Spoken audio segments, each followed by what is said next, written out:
almost forgot what I was going to talk about. Lucas Matthysse, like he's good, but he's better than I would actually give him credit for. Now, we know he got beat up by Danny Garcia, and let's just face it, a lot of fans want to say, oh, well, you know, Danny Garcia thumbed him in the eye. Matthysse is good, but he lost to Danny Garcia. We need to forget about that. What he did to Ruslan Provodnikov, he literally just beat Ruslan Provodnikov up, and that needs to be respected because he showed us during that fight is that not only is he a pressure fighter, power puncher, but he can actually box. He boxed Ruslan Provodnikov, and he put on a boxing lesson. So when it comes to him fighting Viktor Postol, very good fighter, very good amateur background. Viktor Postol is good, but I'm picking Lucas Matthysse. Why? Because I seen Viktor Postol get rocked. And you know, if there was just a few more seconds of the same intensity that Selçuk Aydin had put into rock him, Selçuk Aydin could have likely probably got a knockout over Viktor Postol. Now, I'm not saying Viktor Postol is not good. He is good, but even if you go back a little further in his career, he has some trouble with Henry Hank Lundy.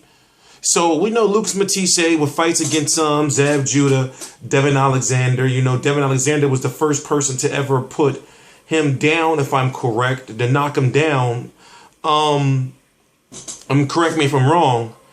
Matthysse has a very good resume, and he's still very much feared among the other 140-pound and 147-pound fighters. I'm interested to see how he's going to look because I'm going to be highly impressed if he gets a knockout over Viktor Postol, even though I'm thinking it may go to the cards. But Viktor Postol is not a pushover in any way, shape, or form.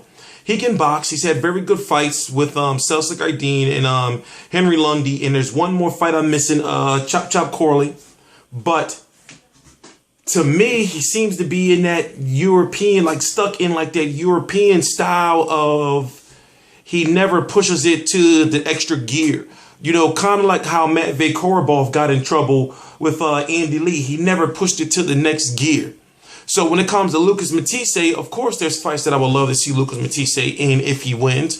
I would love to see Lucas Matthysse versus Adrian Broner. I would love to see Lucas Matthysse versus Amir Khan. I would love to see Lucas Matthysse versus Keith Thurman. But see, here's the thing. I can keep going on. And a lot of those fighters I just named is in the 147-pound division. Keith Thurman, Lucas Matthysse is also being rumored to be a front runner to be fighting Manny Pacquiao once Manny Pacquiao returns sometime next year in April or so, if Manny Pacquiao doesn't choose to fight Mayweather, or if Mayweather doesn't choose to fight Pacquiao in a rematch. So, like I said, Lucas Matthysse, like the doors are wide open for him, but now that, you know, he's actually getting a title shot, and if he wins the title, you know, he needs to go on and really start fighting super fights and become that superstar, because if you're being mentioned along the lines of names like Manny Pacquiao, then you got to go on and and start building up your name as being a pay-per-view quality star. So October the 3rd, 2015 on HBO, you're going to have Humberto Soto versus, I forgot who his name is, on the undercard. Also on the same day, you're going to have Adrian Broner versus Khabib Alakverdiev. You know, that's going to be on Showtime. October the 3rd is going to be actually a pretty big day. And if Lucas Matthysse or Victor, put it this way, if Viktor Postol wins, I see Viktor Postol maybe fighting a Chris Algieri. No, not at 140. I say him fighting maybe a Ruslan Provodnikov or somebody along those lines. You know, if which would be a big thing for Viktor Postol, because if he gets his hands on that 140-pound WBC title that Danny Garcia vacated, by the way, then that will put him actually up there in, like, you know, the big leagues, getting a win over Lucas Matthysse, because right now he is considered an underdog, a live underdog, but an underdog nonetheless. So if Lucas Matthysse were to win, you know, people are going to be so hype on Lucas Matthysse bandwagon like they were before, you know, but now it's going to be, you know, heightened because he's going to have that championship belt. Fights out there that can be made for Lucas Matthysse, big fights that can be made in the future, you know, is maybe a Lucas Matthysse versus a Terence Crawford.